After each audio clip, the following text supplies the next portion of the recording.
کیا آپ نے کبھی سوچا کہ ایک صحافی جب کسی سیلاب زدہ علاقے میں جاتا ہے تو وہ صرف اعداد و شمار کیوں نہیں لکھتا؟ مرنے والوں کی تعداد، نقصان کا حساب کتاب اور بس؟ لیکن نہیں، وہ ایسے نہیں لکھتا۔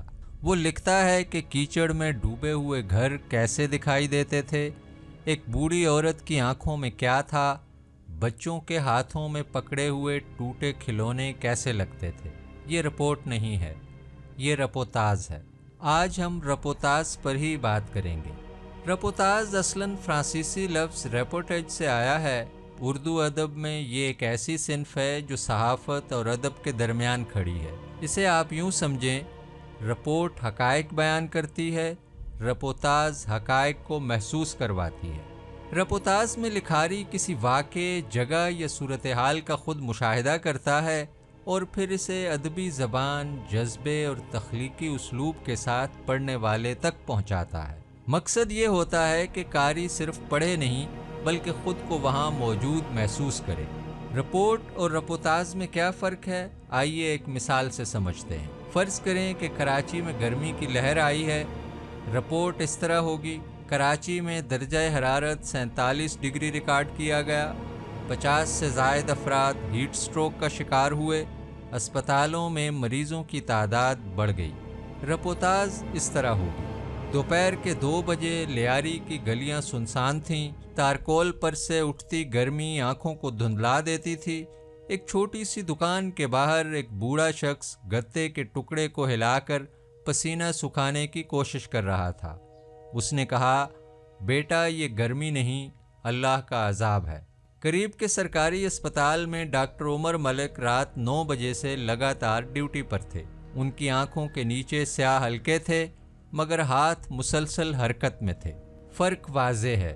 رپورٹ دماغ کو بتاتی ہے، رپوتاز دل تک پہنچتی ہے۔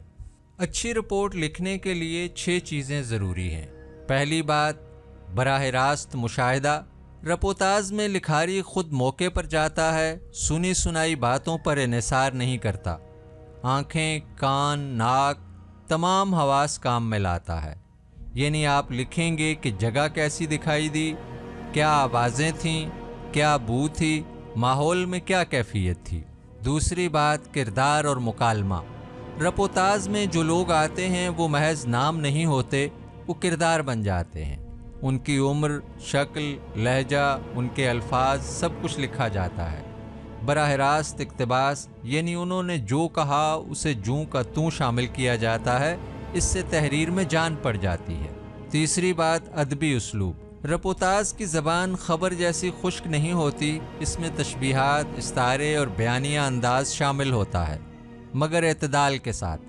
مقصد ادب نگاری نہیں بلکہ سچ کو مؤثر طریقے سے بیان کرنا ہے۔ چوتھی بات، سچائی اور حقائق۔ رپوتاز ادبی ضرور ہوتی ہے مگر افسانہ نہیں ہے۔ جو بات لکھیں وہ سچ ہونی چاہیے۔ کوئی واقعہ گھڑنا یا مبالغہ کرنا رپوتاز کو برباد کر دیتا ہے۔ ادبی رنگ حقیقت پر چڑھایا جاتا ہے، حقیقت کو بدلا نہیں جاتا۔ پانچویں بات، لکھاری کی موجودگی۔ رپورٹ میں لکھاری غائب ہوتا ہے، رپوتاز میں وہ موجود ہو سکتا ہے۔ اپنا رد عمل، اپنا احساس، اپنی الجھن شامل کر سکتا ہے، مگر یہ شخصی ڈائری نہیں بننی چاہیے۔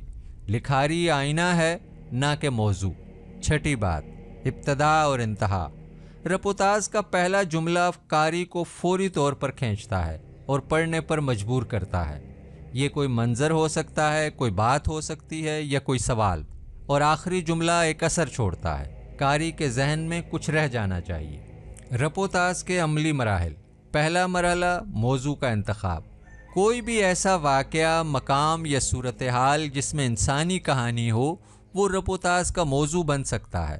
سیلاب، جیل، اسپتال، کوئی تہوار، کوئی تقریب، پرانا بازار، مزدوروں کی بستی، کچھ بھی۔ دوسرا مرحلہ، میدان میں جائیں، جگہ پر جائیں، گھنٹوں بیٹھیں، لوگوں سے ملیں، باتیں کریں، نوٹس لیں، نہ صرف الفاظ کے بلکہ رنگوں کے، آوازوں کے اور چہروں کے تاثرات کے۔ تیسرا مرحلہ، ڈھانچہ بنائیں، یعنی لکھنے سے پہلے سوچیں، میں کہاں سے شروع کروں گا، کون سا منظر سب سے زیادہ طاقتور ہے، میں کیا پیغام دینا چاہتا ہوں۔